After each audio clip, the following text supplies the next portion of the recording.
Bismillah, alhamdulillah, wassalatu wassalamu ala sayyidina rasulillah, amma ba'du. Ya, selanjutnya, walam yakunu ya'taqiduna fil asnami annaha musyarakatun lillahi fi khalqil alam. Orang-orang musyrik dulu tidak pernah meyakini berhala-berhala itu sebagai sekutu bagi Allah Subhanahu wa taala di dalam menciptakan alam semesta. Bal kana haluhum fiha kahali amsalihim. Justru kondisi mereka sama seperti kondisi yang lain min musyrikil umami, yaitu dari musyriknya umat-umat minal hindi wa turki wal barbari wa ghairihim, baik itu dari Turki, India, Turki, Barbari dan selain mereka. Taratan ya'taqiduna anna hadhihi tamathilu qaumin sholihin minal anbiya'i was sholihin.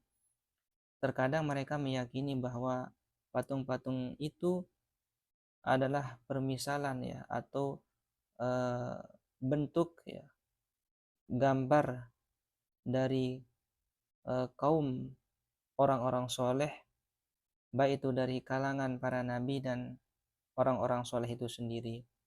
Jadi mereka yakini bahwa berhala-berhala itu adalah patung orang-orang soleh, baik itu dari kalangan para nabi dan orang-orang soleh itu sendiri. Wa yattakhidunahum syufa'a wa yatawassaluna bihim ilallahi.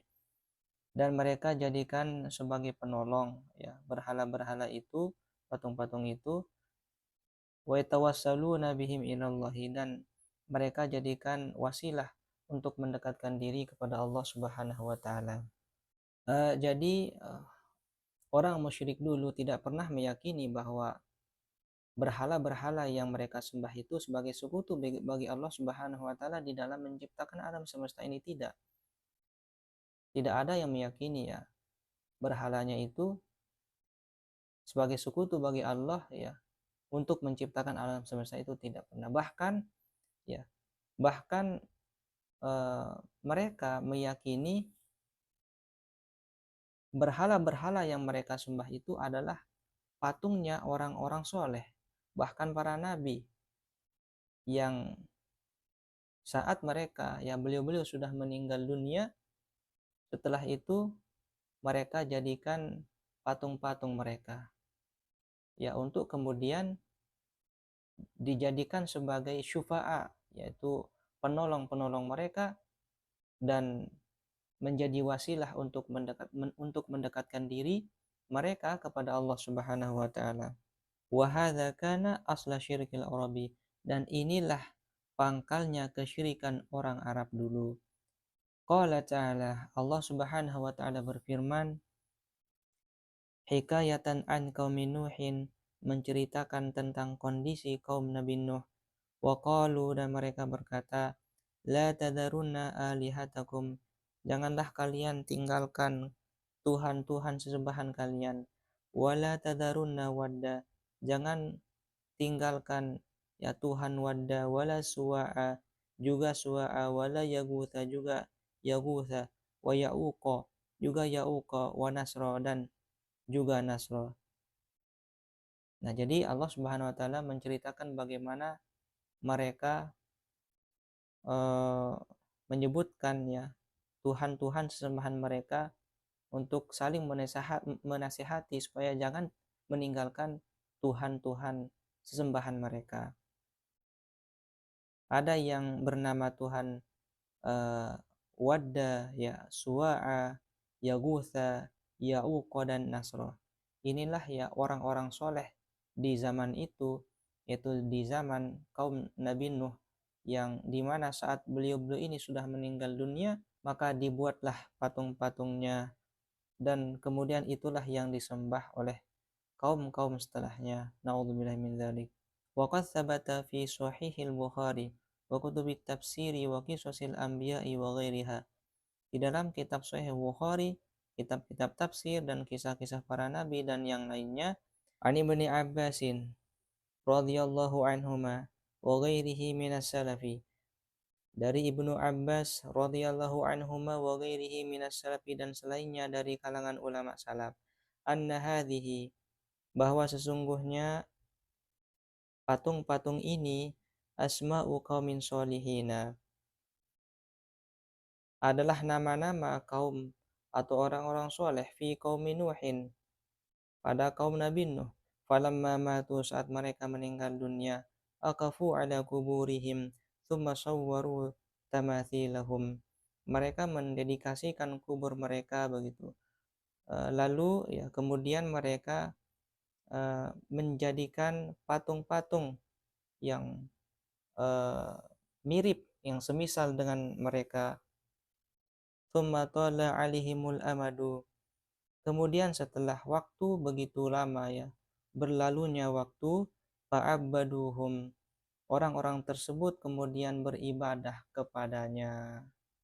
Nah, orang-orang tersebut beribadah menyembah kepada patung-patung orang soleh tersebut.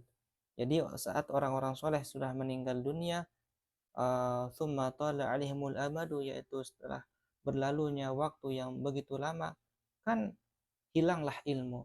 Setelah hilangnya ilmu, nah kemudian tidak ada yang memberitahu, tidak ada yang uh, mendakwahkan ya tauhid.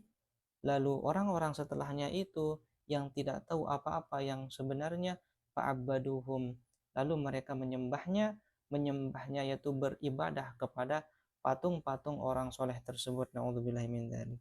Wa anna hadhil asnama bi'ainiha sorat ila qabailil arabi, dan patung-patung ini ya, yang semisal, yang sama, berpindah ke kapilah-kapilah Arab ya.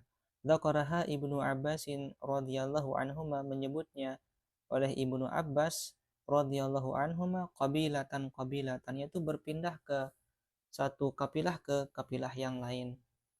Nah, jadi awal mula patung-patung sesembahan orang kafir Quraisy dulu, yaitu awalnya adalah patung-patung yang ada sejak zaman atau kaum Nabi Nuh, di mana patung-patung tersebut adalah patung-patung orang soleh yang disembah, yang diibadahi setelah orang-orang soleh itu meninggal dunia. Kemudian patung-patung itu digilirlah kepada orang-orang setelahnya, generasi ke generasi. Kemudian berpindahlah patung tersebut ke kapilah-kapilah orang Arab, yaitu dari kapilah tertentu ya kapilah ini berpindah ke kapilah ini. Karena yaitu dari kapilah yang satu ke kapilah yang lain berpindah-pindah, dan itulah ya asal muasalnya berhala-berhala yang disembah, yang diibadahi oleh orang-orang musyrik dulu. Waqad sabata fi sahihi Muslimin, di dalam kitab Sahih Muslim, an Abi Al-Hayyaj Al-Asdi, qala, beliau berkata, qala li Ali bin Abi Thalib, Ali bin Abi Thalib berkata kepadaku radhiyallahu anhu, ala ab'atsuka ala ma ba'athani Rasulullah, tidakkah ku mengutusmu sebagaimana Rasulullah mengutusku, amarani alla ada'a qabran musyrifan illa sawaituhu wala timthalan illa tamastuhu. Beliau memerintahkanku, alla ada'a qabran musyrifan illa sawaituhu, tidaklah aku meninggalkan suatu kuburan yang ditinggikan kecuali aku meratakannya. Wala timtalan, dan tidaklah aku meninggalkan kuburan yang penuh dengan berhala-berhala, patung-patung, illa tamastu, kecuali aku menghilangkannya. Nah, inilah pesannya ya, Abu Thalib. Begitupun pesan Rasulullah SAW bahwa katanya kubur yang tinggi begitu diperintah untuk meratakannya, dan kalau ada ya pernak-pernik ya patung dan lain sebagainya kemudian dihilangkan. Wa fi sahihaini anin Nabi sallallahu alaihi wasallam annahu qala fi maradi mautihi, di dalam kitab Sahih Bukhari dari Nabi Muhammad sallallahu alaihi wasallam, beliau bersabda saat beliau sedang sakit parah ya, sakit terakhirnya beliau, Beliau bersabda, la'anallahu al-yahuda wan nasara. Allah Subhanahu wa taala melaknat orang Yahudi dan Nasrani. Ittakhadhu kubur anbiya'ihim masajida, yang menjadikan kubur nabi-nabi mereka sebagai masjid, yaitu tempat ibadah. Yuhadziru ma fa'alu. Rasulullah mewanti-wanti supaya tidak dikerjakan oleh mereka.